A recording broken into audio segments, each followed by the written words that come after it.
This is episode 501 of the Rio Grande Foundation's Tipping Point, New Mexico. I'm Paul Gessing, president of the Rio Grande Foundation, New Mexico's free market think tank. You can find out more about the foundation at riograndefoundation.org.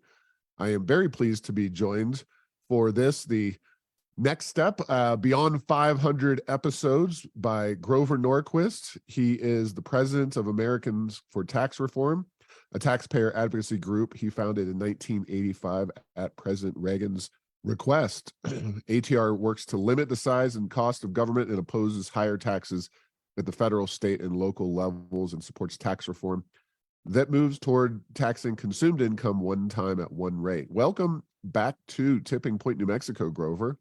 Good to be with you. Yeah, and I know you're a very busy guy, but I know there's also a lot going on, and we're going to get some updates about the situation in Washington, D.C.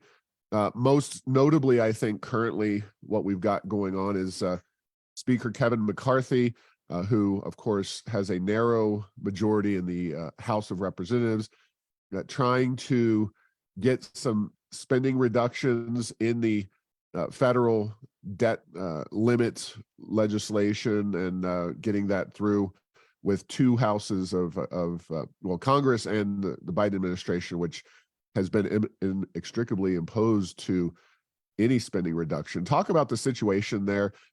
In general, how's Kevin McCarthy doing as you see it, and what about this plan, this effort? Sure.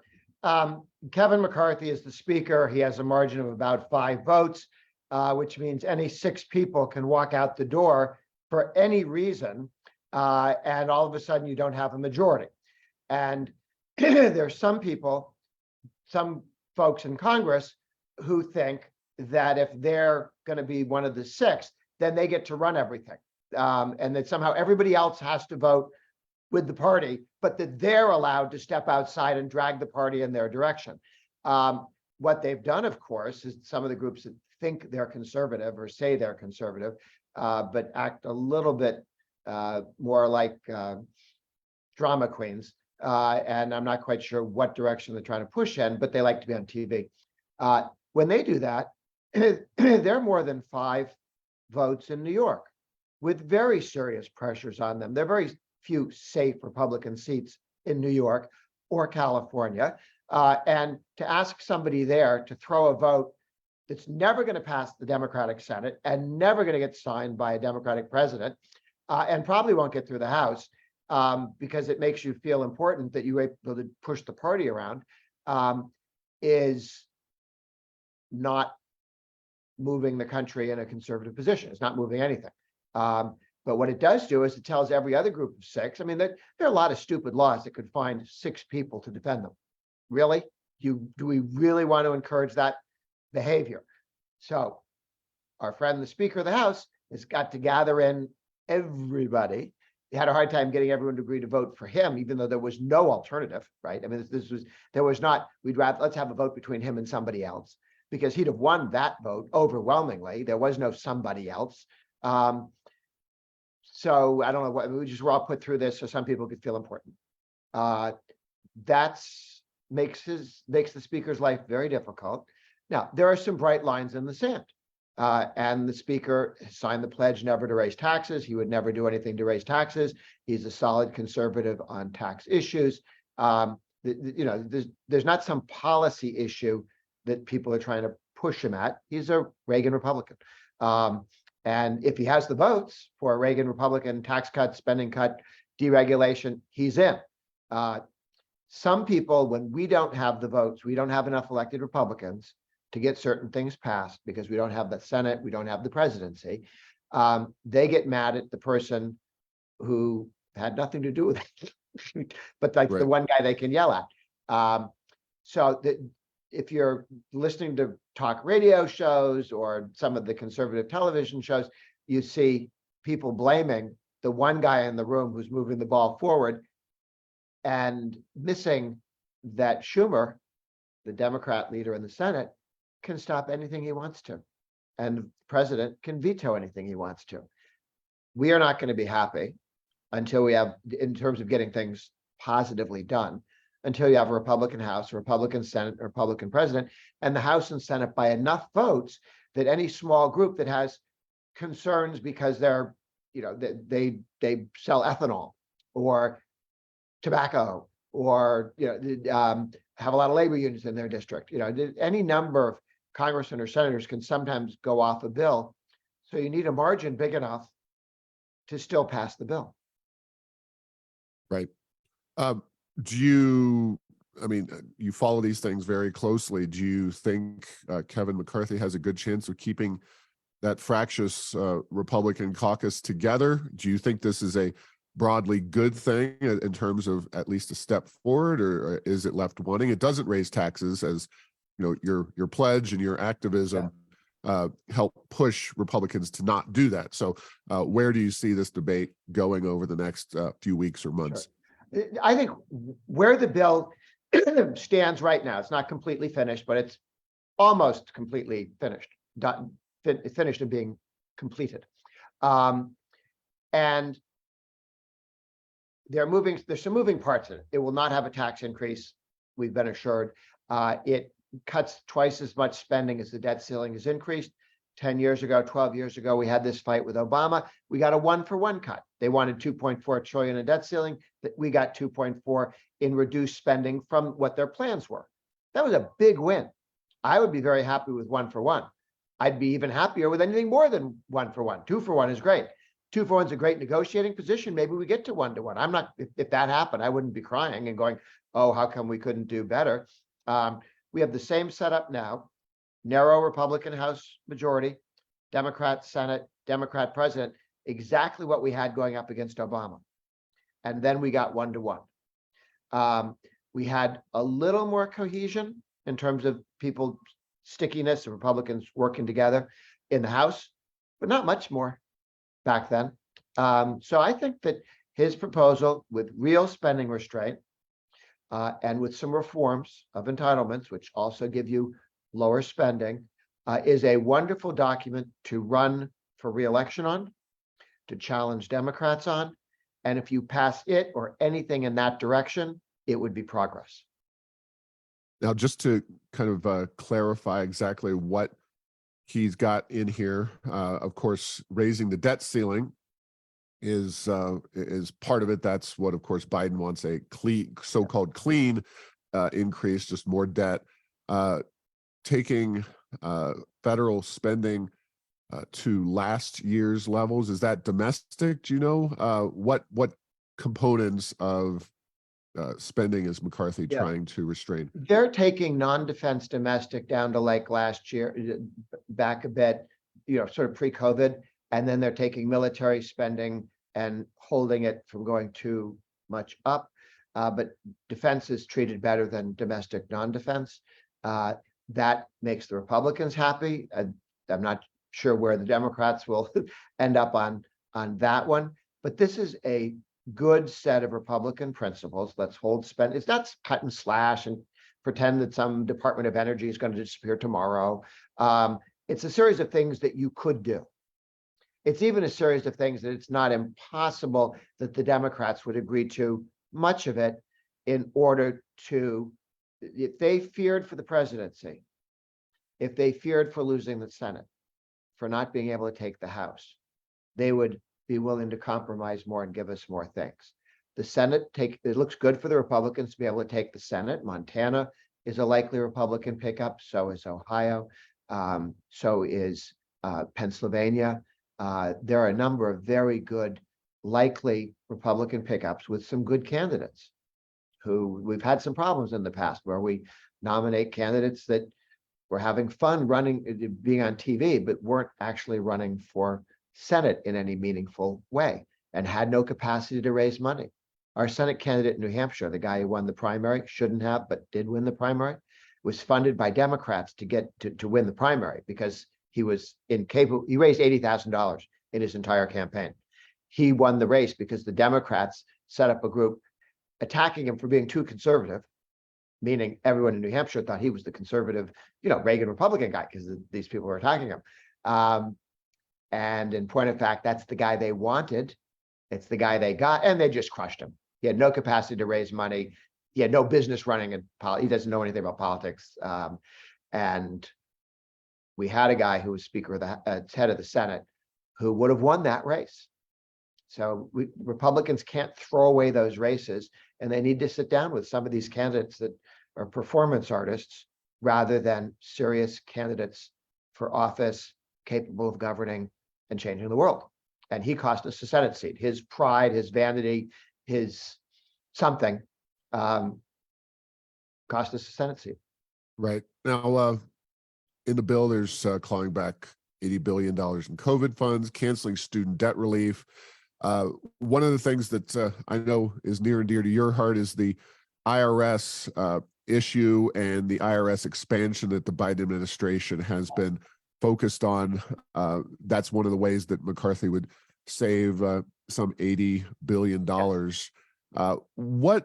Why are you concerned about the IRS budget growth as opposed to, I guess you could make the argument, well, a better funded IRS will be more accurate. They'll be able to serve their quote unquote customers better. What about the IRS budget expansion concerns you? All of my concerns about more IRS stem from now and the past. Okay. If you give an alcoholic $10, what's he going to do with it? Okay. From past behavior, he is not going to go to school with it. And the challenge with the IRS is that we've seen their behavior. In the IRS, when the Tea Party movement came forward and hundreds of groups, conservative groups, sprung up against spending too much money. That's an amazing political structure to come up on something that's kind of a little amorphous, right? It's not do one thing or stop one thing. It's the big picture. And people were excited about it. And they wanted to set up organizations like the Massachusetts Tea Party people. And they went down and they filed their papers with the IRS so they could have a nonprofit, so they wouldn't be treated like they were a business, because they're not. And the IRS is supposed to turn that around very quickly. For 3 years, only one conservative group in America was allowed to incorporate, which means they can't have a bank account. They can't raise money without that. You can only do so much with people in the room throwing 20 bucks in a hat. People do not write $100 checks, $1,000 checks to organizations that don't have bank accounts and aren't incorporated. And so they used the IRS to destroy a political movement started in 2009 that had so much energy that in 2010, they swept the House. Republicans took over. They almost took the Senate. They beat a bunch of senators. Massive red wave. 2 years later, all of those structures were dead or dying. They just couldn't exist. They couldn't raise money. They couldn't organize. They couldn't do all the things. You couldn't hire somebody part-time to get a group going. The taxpayer movement is still running with groups that were formed in 1978 during the taxpayers revolt in 1978. And it got going and they got incorporated and they're up and around. And so when you have these moments where people organize and they set up groups, that has very long-term relation, unless they're suffocated in the crib. And that's what Obama and his IRS did in a very political move. The IRS chief went to, dozens and dozens of times to the White House. The head of the IRS doesn't go to the White House ever. But under Obama, yes, they did. Why? Well, to target people, to politicize. There's no good reason to have the IRS head sitting with people in the White House discussing stuff. Discussing what? Then you have the IRS. They do have 5 million rounds of ammunition and about 4,500 guns. Why? Well, let's see. There was one investigation into them which found that those guns go off by mistake more often than on purpose. This is Keystone Cop territory here. They won't tell you who was hurt or what was damaged, except to acknowledge that maybe that did happen. But it's a secret. They make a lot of things a secret, the IRS. When they leaked thousands of tax returns and audits of high-income people that were gone and picked direct, these were not one law firm's tax returns stolen, so you'd have 5 or 6 people's tax returns because they were done by the same law firm, maybe. This is all over the country, targeted people. You had to be at the top the upper reaches of the IRS to have access to everything for months to steal all this stuff. And then they handed it to a left-wing group. No one's been fired. No one's been fired. No one's been fired. They haven't even reported about their investigation. They won't even tell you who's investigating it, like what structure. When Congress said, tell us what's going on. Oh, well, nobody wants to get to the bottom of this more than me, says IRS. Sure. Okay, then tell us what's going on. It's a secret. I don't know. Somebody's investigating it. They'll tell us. It's been almost 2 years. This is a group that steals your documents, hands them to your enemies, steals your donor information and hands them to Californians who can go outside your business and try and cancel you based on your private information. So much of which has nothing to do with taxes, but the IRS gets it.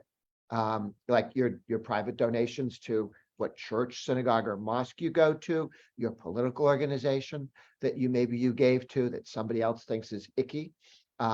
They've been stealing that information, which is 5 years in prison, 5 years, go to jail, in prison. Nobody's arrested. Nobody's investigated. Nobody's fired. This is an unreformed and unrepentant agency that when Congress asks them what's going on, they tell them to pound sand. And with the Democrats in charge, they go, okay, and they back off. One last example.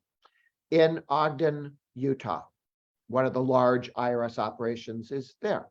And an investigator was going through, the regular investigators who just check stuff in general, which is a good idea, and happened to find, the IRS didn't tell anybody, he found out they had destroyed 30 million documents, like a 1099 form or a tax return, just 30 million. If you stack them on top of each other, it's 2 miles high. Destroyed. So when the IRS calls and yells at you, we don't have you didn't turn this document in. Do they have records of what they destroyed? No, they don't. So Right now, go ahead. Yeah, so the congressman said, okay, why did this happen? Well, there is a memo on that, but we're not going to share it with you because it would be embarrassing. Did you burn them? Did you put them in landfill? Did you hire hundreds of thousands of students to put them through the shredder? I mean, how do you destroy 30 million documents? It's 2 miles high. Oh, we can't tell you. We won't tell you. This is an agency that's run amok. You talk about deep state. Of the political giving from their union, they have a union. 98% goes to Democrats, 98% goes to Democrats, and 100% of everything goes to a party, goes to the Democratic Party. This is a one-party political operation inside the government with access to all of your private information, and they share it when they want to, and when asked about it, they say, we won't tell you. It would be embarrassing. No one's been fired. No one's lost their job. No one's gone to prison. These are crimes. These are not just bad stuff. It is a crime to look at somebody's information if you don't have the right to, if you're not auditing them or something, and it's a crime to give it to somebody else. They know crimes are going on. They don't care. The Democrats in Congress don't care.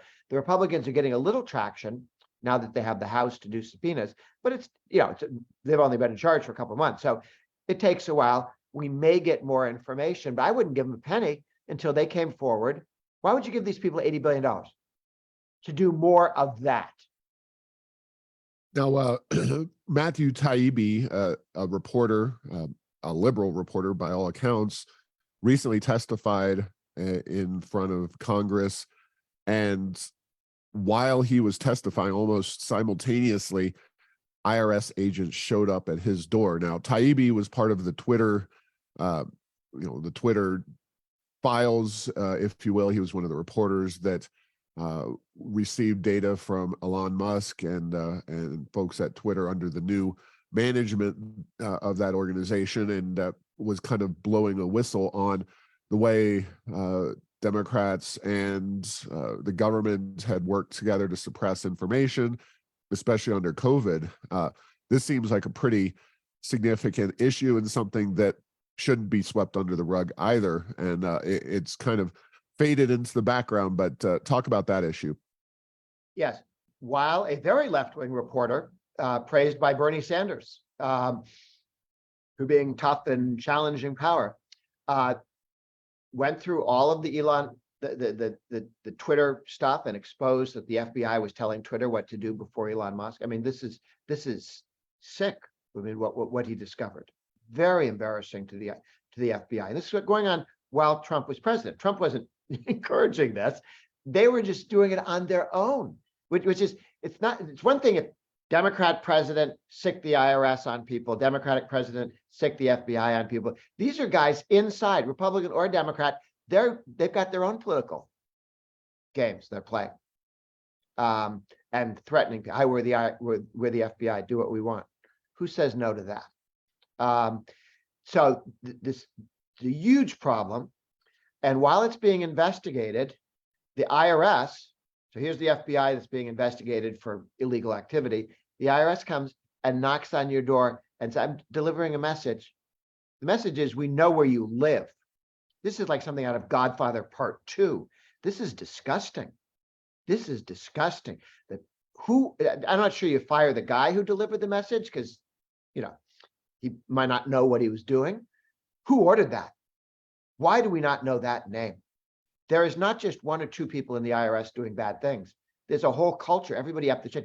Somebody should have gone, who did that? That's outrageous. You're out of a job. And I know it takes forever to fire somebody in DC, so they could at least start the process. They could say you're fired, and then civil service, like, yeah, good luck. It'll take you 10 years. But they're not even trying. And so this is very threatening. Now, do you really want 87,000 more IRS officials able to go threaten people at home? Because that's what they do with the guys they have. Why would you give them more? Right. Now, let's talk about state level policy. Of course, we just had our legislative session in New Mexico, and despite our massive budget surplus, the folks, progressive legislators and our progressive governor failed to really do anything to reform our tax code. But a lot of other states are doing some really exciting things. You've been talking about them and following them. Yeah. And obviously they're mostly red states. So talk about some of the states that are really doing what it takes to improve their business climates and what some of those states are. Sure. And here's the good news. There are 12 states that are committed to phasing their state income tax to zero. The states that have income taxes now. There are 7 states that have no income taxes, Nevada, nearby, Texas, Florida, Tennessee. But there are 12, in addition to those 7, that says we're going to zero. New Hampshire will be there within 5 years. May happen this year. Okay. North Carolina will probably have it in the next 6 years. They've been phasing theirs down for the last 12 years, and they're continuing to phase down to zero. Their corporate income tax has gone in 4 years. Definitely, that's the law of the land already. And now they're speeding up the phase down to take it to 2.5%, and then down from there. But in the next 7 years, it's gone. Now, the economy grows faster, it goes away quicker, because most states, as they work to phase out their income tax, are doing what North Carolina came to. They tried several things before they found a trigger process. Here's what we're going to spend. When revenue comes up above that spending level, it triggers a permanent cut of the income tax by a certain amount, so that this becomes sort of a spending limit, and revenue pops up above it, you cut the income tax. And every year as you go by, the faster you grow, the faster the income tax goes down. The faster the income tax goes down, the more people move to your state, and the faster you grow. North Carolina has raised more money every year as they cut the income tax almost every year going forward. So then you've got, and some people go, well, what do you raise taxes somewhere else, right? The same amount. What do you do? Sales tax, property? No. You don't raise taxes somewhere else. You reduce the total tax burden because you're not increasing spending as rapidly as you have in the past. And the reason you can do this, New York and Florida are roughly the same size. Florida's a little bigger. Florida budget, 115 billion. New York's budget, 230 billion. Twice as much money spent by New York State as Florida. Twice as much per capita, because they're roughly the same size. And actually, it's a little more than twice as much per capita spent by New York, because they're a little bit small. Okay, that's $115 billion every year that New York has to steal from its citizens and Florida doesn't. That's the missing income tax, money they don't spend. It's not like you take the income tax, you drop it over on the sales tax and act like, so look, no income tax. That was easy. No, you take the income tax step by step, not abolish tomorrow, just step by step down as the economy grows, as revenue comes in, and you keep cutting the rate down, down, down. And that's what the other states are doing. Kentucky has voted to phase theirs down with triggers. North Carolina is in the process. They're committed to going to zero. They're arguing about how quickly and how they want to do that. House and the Senate are all, House and the governor are all set. The Senate's dilly-dallying, but they will get there. Our friends in West Virginia have passed a law to phase down to zero. Mississippi passed a law to begin phasing down to zero. The Senate said, let's do it for 3 years and then we'll look at it again. 3 years, they will re-up it. They are committed to going to zero. The governor and the House, there's one guy in the Senate who's the problem. He may have to find another job. Our friends in South Carolina, the governor and the legislature said, we're going to zero. We sit right next to North Carolina, which has been doing this for 12 years and getting close to zero. And we sit next to Florida. We can't be a state with an income tax. This is crazy. There was one person who, like the one guy in North Carolina, who stood in the way of, I'm sorry, not North Carolina. There's one guy in South Carolina, like the one person in Mississippi, Senate leader, who was in the way. The guy in South Carolina, he just passed away. So now they're going from 7 down to 6, and then they're going to keep going to zero. And one of the reasons it's credible to say that we really believe they're going to zero, as opposed to just talking about it, the Democrat who ran unsuccessfully for governor this last election ran on Me Too. I also wish to abolish the income tax. Democrat and governor, both running for Republican governor, Democrat challenger, they both said, let's go to zero, let's go to zero. Arizona has gone from 4.5 down to 2.5. And now they're going to put on the ballot a measure to phase the income tax to zero. They have a left-wing, goofy Democratic governor because we ran somebody for governor who didn't want to win, but wanted to, I don't know, do performance art. And so what lost, while the Republicans' House members were winning by 6 points. So candidates matter, candidates matter, candidates matter. But that said, they have the initiative process. They will put on the ballot a measure to phase the income tax down to zero. So they're going to zero.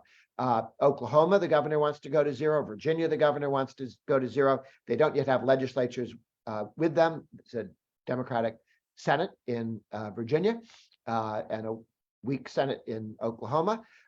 Ohio is going to a single rate tax. Indiana is taking their single rate tax down. Don't know if they're going to get to zero, but they're at least bringing it down. Our friends in Missouri are taking their rate down.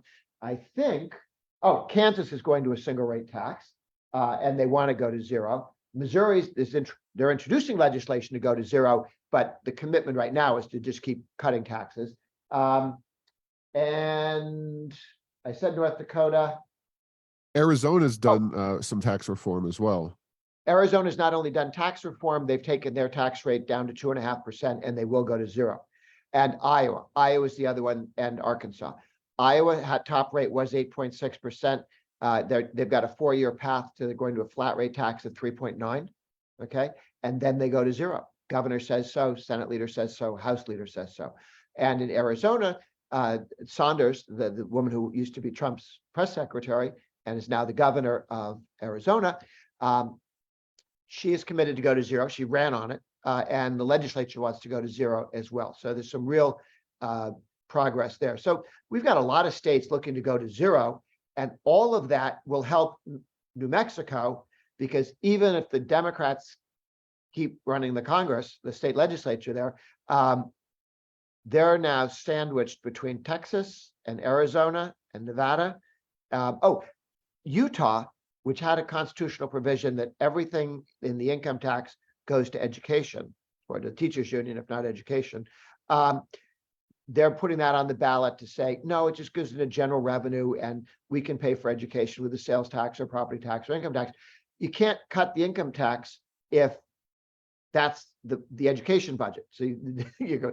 So then every time you want to bring the income tax down, you're cutting education. So they get that out of the way, which should happen this next year, and then they can begin to bring the income tax down. Colorado has cut its income taxes several times. They were at 5%, now down to about 5.4%. And a good group similar to your think tank, the one Independence Institute that John Caldera chairs, and he runs the center right meeting in Colorado as well. He gets that measure on the ballot every 2 years and takes the income tax down by like 0.2%. So it's a small cut each time. Not enough for the left to go crazy on you. It just keeps going. Do that for 20 years and you're cooking. Yeah, and of course, that is a blue state, one of the few that you've highlighted there that, although Arizona, I'm curious what you think will happen. You think that they're going to move towards zero, even though that state seems to be wobbling between blue and red. It obviously, the governor now is a Democrat. Has she said whether she's going to move in an opposite direction on taxes, or even Democrats, once you get the tax rate down, they tend to be unwilling to move differently? No, the Democrat lady from Arizona is no stinking good on anything. So she's just been vetoing everything.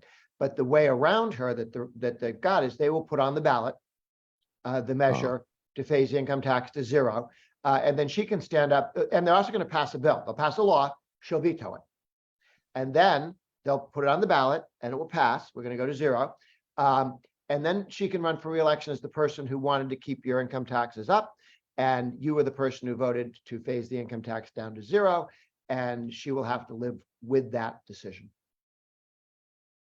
Yeah, and well, a lot good happening in some of these states, especially around New Mexico here, as you're pointing out. And I know Americans for Tax Reform works on, well, you used to be on the board of the NRA. You're a pro-gun organization as well, and pro-education choice. What other state? What's going on in other states on some of those issues that you've been working on?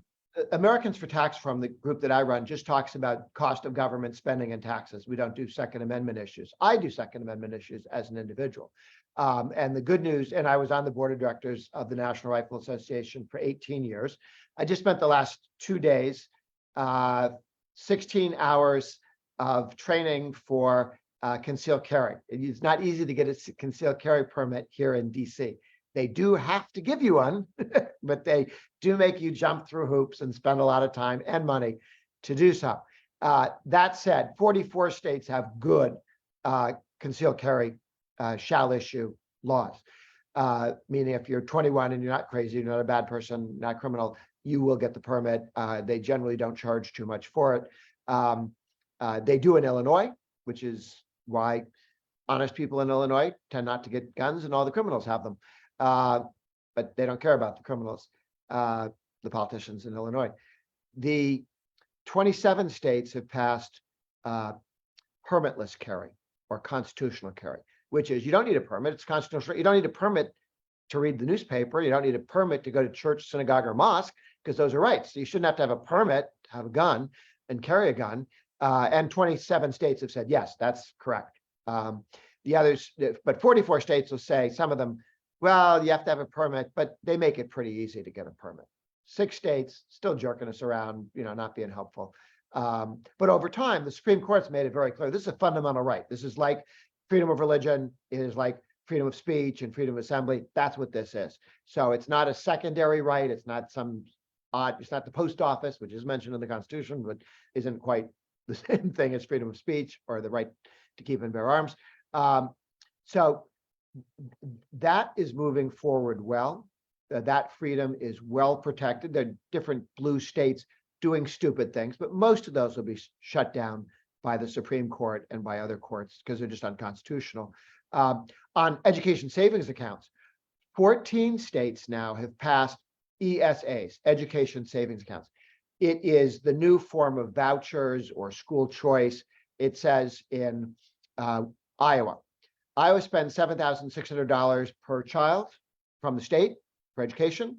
So now you show up and say, I have 4 kids. Well, each one of them will get an education savings account where we'll put $7,600 into it.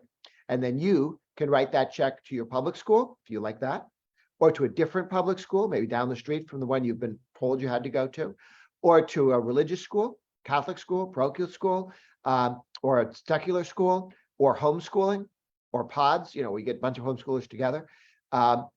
Your choice. Your choice. And you don't have to spend all $7,600. You could, maybe what you're doing is only cost $5,000. Well, then the extra money sits in your bank account and you can save it up. So when you're in high school, which might cost more, or college, you've got that money available to you. So this is moving so much faster than I thought. I thought it would have started a decade ago, but it's starting now. Why? Parents stood with their kids while they watched on screen what was happening at school, and they realized that public schools were not teaching very well. The quality of the work wasn't that good, and some of it was kind of weird indoctrination stuff that parents did. Wait a minute. I said, I want them to read, write, do math, not tell them what they should think about other people's religions, or or turn them into little racists or something, which is what the liberals are trying to do for some reason. So people reacted very poorly to seeing what all that money was being spent. This is not education. This is something other than education that you keep wanting to raise my taxes to do more of. This is ridiculous. And so people are going out and voting out left of center school boards. And as important, they're saying, well, I choose now to go to a private school or to a different public school than the one that you wanted to send me to.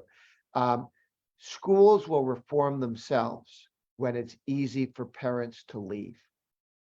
They will reform very quickly. And so not only will children in private schools do well, and homeschooling, and more of them will do that. Homeschooling has gone up from something like 3 to 5% of the population. It's tough to tell because it's pretty free and open. You can homeschool if you want. And you don't necessarily, if somebody's brought up and they just started homeschooling, they weren't in the public schools to start with, so it's hard to count them. Not that they have any business counting them, but so when you say how many kids in homeschooling, it's not clear, but it's clearly been a surge. I serve on the board of the Parental Rights Organization, which deals with homeschooling, but all questions of parental rights. Parents should raise their kids, not somebody else, not the government, not public schools. And some of the people on the board also run businesses which provide books and so on to homeschoolers, which is how they got involved in the effort. And they all report, we don't know what the exact numbers are in terms of homeschoolers, but I can tell you, we have tremendously increased the number of people buying videotapes and books and things for homeschooling. So that's one measure of the size and scope of the liberalization, small L liberalization of education. Education is about 6% of GDP, K through 12. If you, in effect, privatize or make competitive, a public school surrounded by private school options is not actually a public school in the sense of being a monopoly, one government monopoly. Well, we'll tell you what to do. No, you won't. I can leave if I want to. My kids can leave if they want to.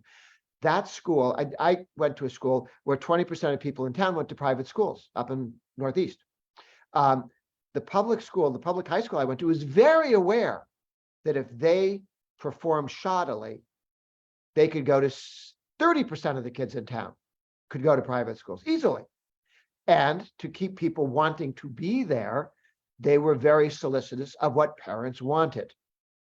So I think you'll see even the public schools that you thought were just sort of stodgy monopolies, sort of the post office with dirty books, that they can reform very quickly, and that will make all kids better off, not just the ones whose parents are focused enough to get them to private schools or homeschooling, but even the ones who don't move will benefit from the fact that people can move.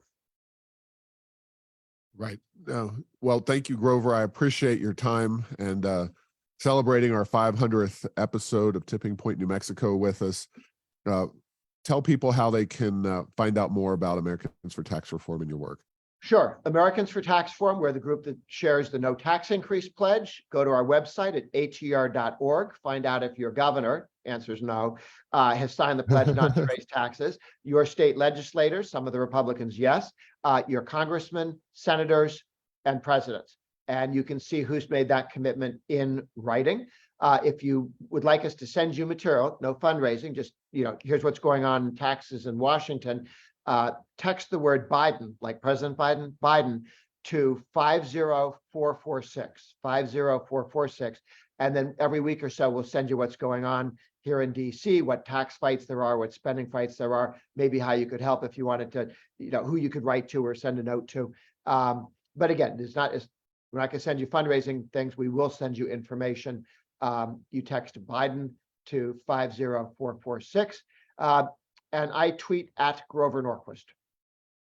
Wonderful. All right. Thanks, Grover, for all you do. And we'll see you at a upcoming center right meeting. And Paul Gessing, thank you for your leadership with your think tank, also for leading the center right meeting coalition in New Mexico. You are the bright light in New Mexico, the coals of liberty that when we breathe a little more on them will turn into flames. And New Mexico will look a little more like Arizona and Texas someday. Appreciate it. All right. Thanks for listening to this week's episode. Find all episodes at tippingpointnm.com or at the Rio Grande Foundation's YouTube channel. Subscribe to the show at Apple, Stitcher, or tell Google Home to play Tipping Point New Mexico. Thanks to Path 3 Marketing for producing this show.